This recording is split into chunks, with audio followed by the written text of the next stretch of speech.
प्रणाम। और मैं सुरेंद्र शर्मा।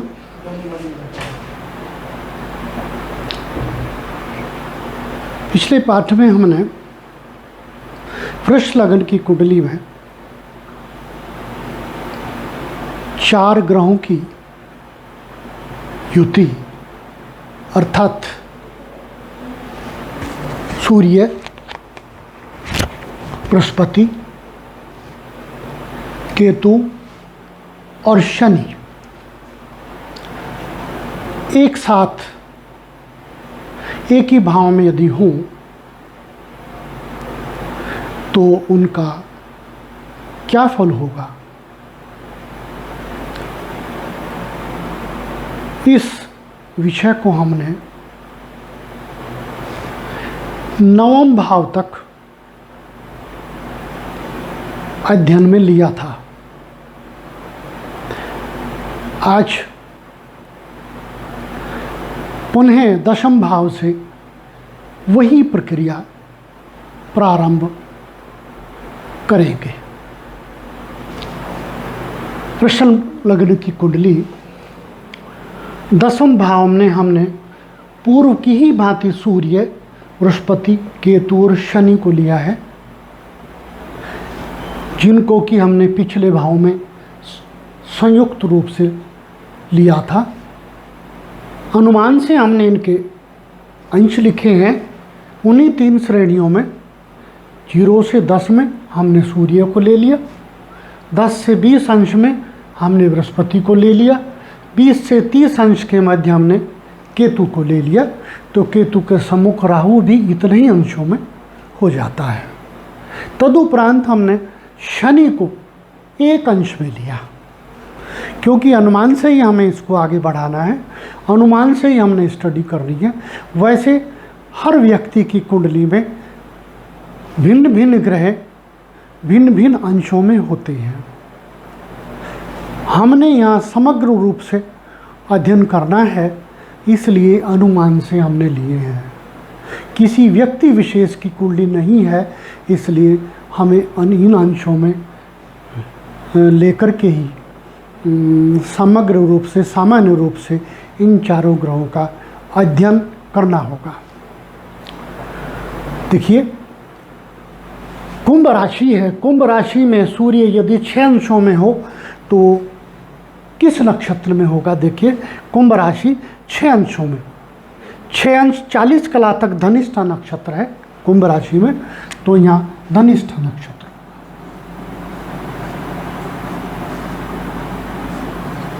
मंगल का नक्षत्र। फिर बृहस्पति 17 अंशों में है कुंभ राशि में। 17 अंशों में देखिए 6 अंश 40 कला से लेकर के 20 अंश तक शतभिषा नक्षत्र है। शतभिषा राहु का नक्षत्र है शतभिषा।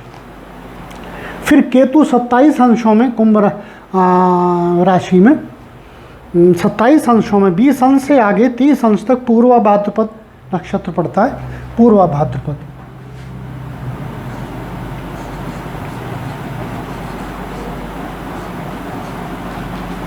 बृहस्पति का नक्षत्र। पूर्वा भाद्रपद का स्वामी बृहस्पति होता है। फिर शनि 1 अंश में कुंभ राशि में, 6 अंश 40 कला तक धनिष्ठा नक्षत्र है, इसलिए ये शनि धनिष्ठा नक्षत्र में ही पड़ेगा।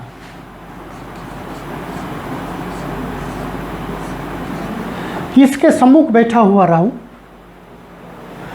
वो भी 27 अंश में है, वो सिंह राशि में है। तो सिंह राशि में राहु 27 अंश में देखिए किस नक्षत्र में पड़ेगा? 27 अंश में वो उत्तरा फाल्गुनी नक्षत्र में पड़ेगा। उत्तरा फाल्गुनी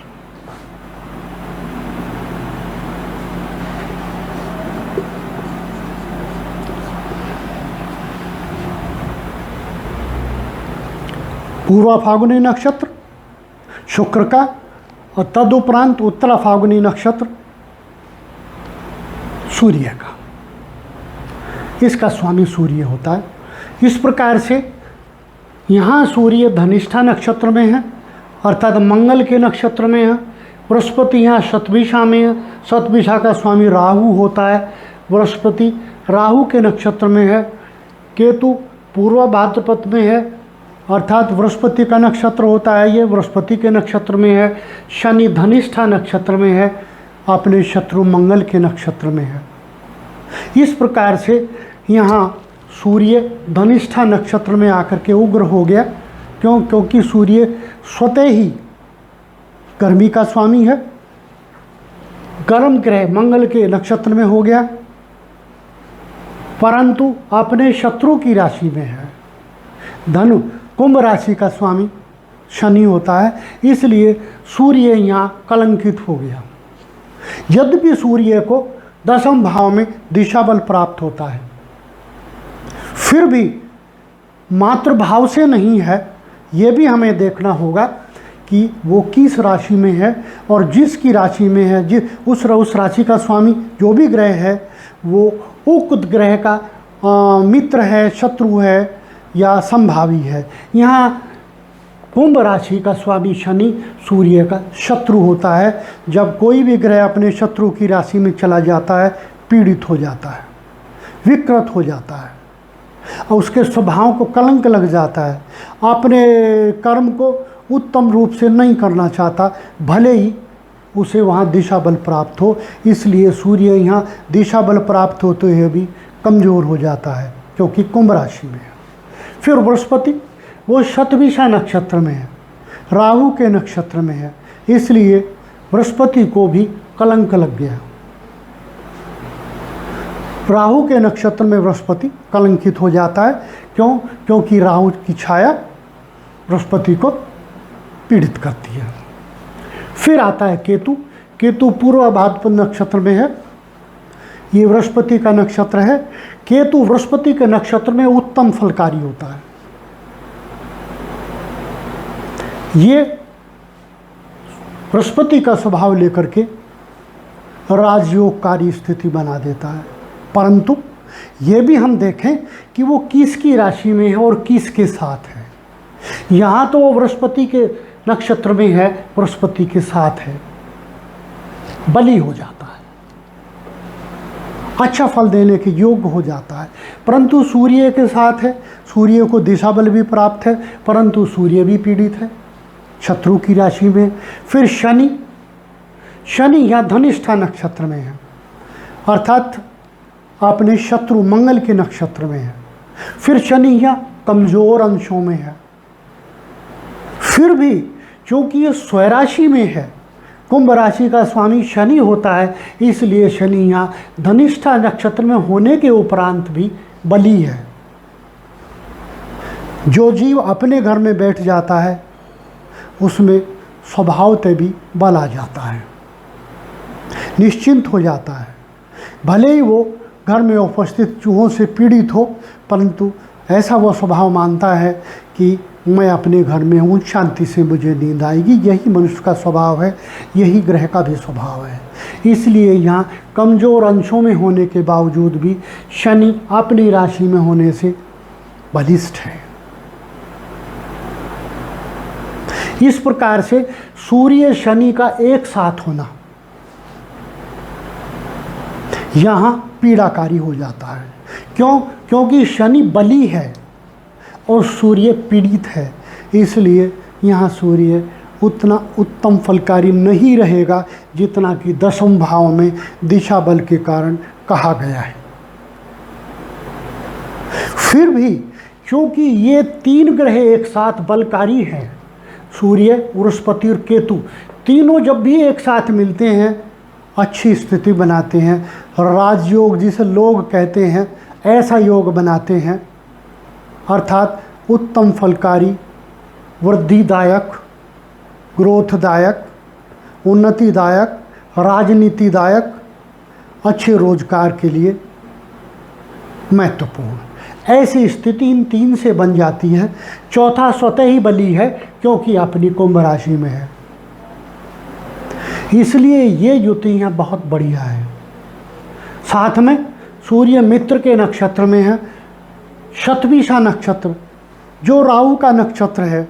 शतभिषा नक्षत्र को ब्रह्मांड में लोगों ने या ज्योतिषियों ने या ज्ञानियों ने सर्वोत्तम माना है। यद्यपि वो राहु का नक्षत्र है, परंतु इस नक्षत्र को उत्तम कहा गया है, उत्तम फलकारी।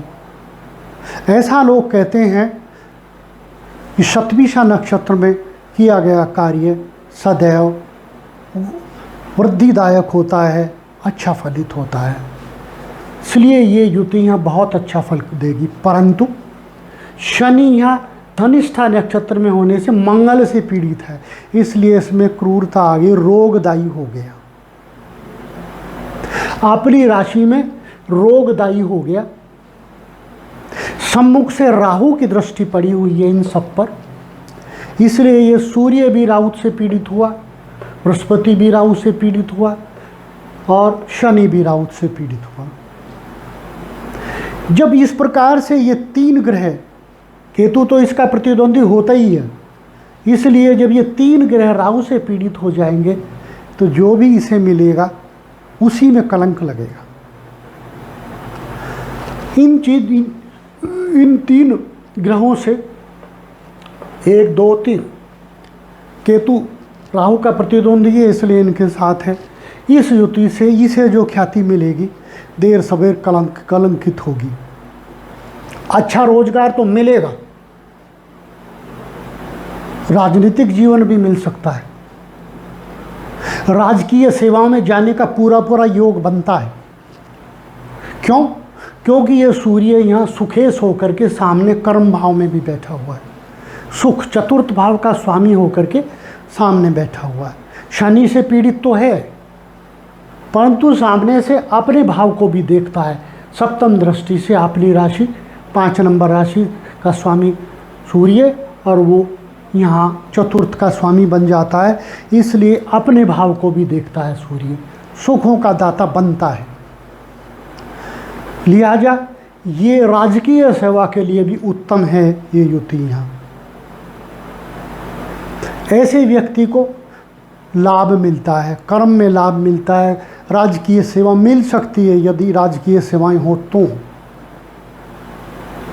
वर्तमान काल में राजकीय सेवाएं जैसा देखा गया घटती जा रही है। यदि हम सबको ही कहें राजकीय सेवाएं मिलेगी और सेवाएं हो ना, तो वो बात अलग है, परंतु ऐसा योग तो कहता बनता है, कुंडली ऐसा कहती है।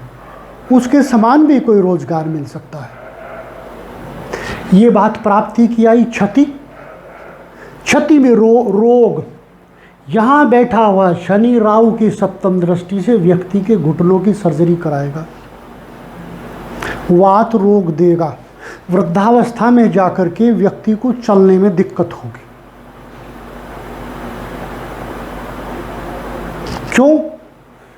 क्योंकि राहु वात रोगकारी है, सर्जरी कारक ग्रह केतु के साथ है और सर्जरी कारक मंगल के नक्षत्र में है, लिए शनि पर ऐसा प्रभाव आ गया जो चिकित्सा की तरफ अवश्य ले जाए। बृहस्पति वैसे ही शिथिल होता है, शिथिल वात वृद्धि करता है, इसलिए ऐसे व्यक्ति के पैर जंघाओं से नीचे के पैरों में विकार हो जाया करता है। राहु यहाँ से देख रहा है, इसलिए राहु इन ग्रहों से उपस्थित, ये ग्रहों में उपस्थित जितने भी विकार बनेंगे इन नक्षत्रों के प्रभाव के कारण उनमें वृद्धि करेगा। अतः रोग तो होना इसके लिए निश्चित है। किस किस प्रकार के हों उनका वर्णन बहुत दीर्घ है। बस इतना मान के चलिए कि इसे सारे, चूँकि दसम भाव एक बड़ा महत्वपूर्ण भाव है, इसे सारे शरीर में विकृति भी, वात रोग संबंधी दिक्कतें भी परेशान कर सकते हैं। अब ये जो राहु यहाँ बैठा हुआ है चतुर्थ भाव में, ये उत्तरा फाल्गुनी नक्षत्र में सूर्य के नक्षत्र में है, सूर्य की राशि में है। चाहता तो है ये ठीक फल करना, अच्छा फल करना। क्यों?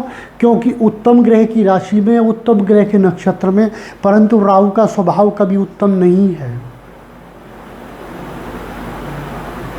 लिहाजा यहाँ बैठकर ये माता की आयु को क्षत करेगा, व्यक्ति को चेस्ट के रोग देगा। सामने से शनि देखता है, मान के चलिए इसको दम्मा, टीबी, ब्रोंकाइटिस आदि आदि छाती के रोग हो जाए। माता कब चली जाए ये तो प्रभु जाने, परंतु शीघ्र जाने का योग बनता है।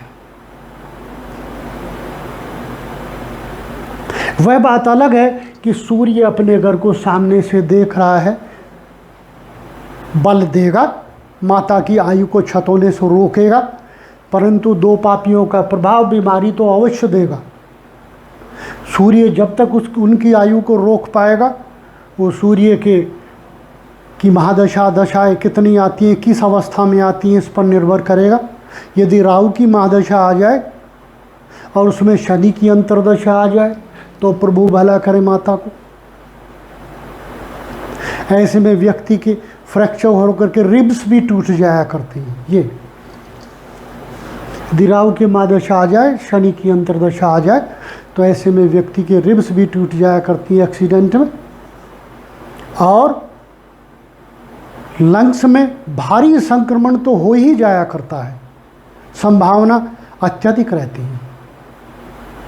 यही राहु यहाँ से बैठ करके पंचम दृष्टि से आयु के भाव को देखता है, अष्टम भाव को देखता है, गुदा के रोग दे देगा, पाइल्स दे देगा, आयु को क्षत कर देगा, एब्सिस जैसी स्थिति दे देगा गुदा के क्षेत्र में। प्रतिकूल काल आ जाए, राहु की महादशा आई हुई हो और छोटी कोई पापी की दशा उसके अंदर आ जाए, गुदा का कैंसर भी करा दिया करता है। इस प्रकार का फल यहाँ राहु देगा। फिर यही राहु जब अपनी 9वीं दृष्टि 7, 8, 9 द्वादश भाव पे डालता है तो विदेश प्रदेश, या प्रदेश ना कहीं विदेश कहीं, पर विदेश ना कहीं प्रदेश कहीं, कुछ भी कहीं, घर से दूर दूर भ्रमण करवाता है, निरर्थक भ्रमण करवाता है। यदि व्यक्ति के पास पैसा भी ना हो तो वो व्यक्ति उधार लेकर के, ऋण लेकर के धक्के खाने जाया करता है, निरर्थक भ्रमण, जिसकी आवश्यकता ना हो, ऐसे मित्र दोस्तों के साथ निरर्थक भ्रमण। क्यों? क्योंकि ये मोक्ष का भाव है। यहाँ राहु 9वीं दृष्टि से देख रहा है, लिहाजा उसने तो मोक्ष के प्रतिकूल ही जाना है। तो व्यक्ति जब भ्रमण करेगा तो मोक्ष के प्रतिकूल ही करेगा, अपने पैसे को नष्ट करेगा। यही राहु जब अपनी महादशा में, अंतरदशा में यहाँ प्रभाव डालेगा और इस पर सामने से सूर्य का प्रभाव भी आ जाए, चतुर्थ भाव पर सूर्य का अपने भाव पर प्रभाव आ जाए, तो एक द्वंद्व स्थिति पैदा हो जाती है। सूर्य इस भाव के सुखों को देना चाहता है, राहु इस भाव के सुखों को लेना चाहता है। कौन किस समय किस बल की स्थिति में आ जाए, जैसे दो पहलवान होते हैं, कब कौन ऊपर कौन नीचे आ जाए वो स्थिति चलती है। यदि सूर्य की महादशा आ जाए तो इस राहु के बल को अधिकतम क्षीण करेगा, बहुत ज़्यादा प्रभावी नहीं होने देगा। परंतु यदि राहु की महादशा आ जाए तो इस भाव को भी पीड़ित करेगा, क्योंकि सूर्य के नक्षत्र में है, और सूर्य को भी पीड़ित करेगा, बलिष्ठ रूप से पीड़ित करेगा। सिर दर्द भी देगा, कलंक भी देगा, रोग तो देगा ही, और राजनीतिक क्षेत्र में यदि कोई व्यक्ति है तो उसे डिग्रेड कर देगा, कलंकित करा देगा, पार्टी से बाहर निकलवा देगा, दोष लगा देगा, चुनाव हरवा देगा। इस प्रकार की स्थिति यहाँ इन ग्रहों से होती है। इस प्रकार आज का पाठ पूर्ण हुआ। हो सकता है आपको भाया हो। यदि आपको भाया हो तो आप इस चैनल को लाइक और सब्सक्राइब करें ताकि आगे आने वाले पाठ आपको निरंतर मिलते रहें। प्रणाम।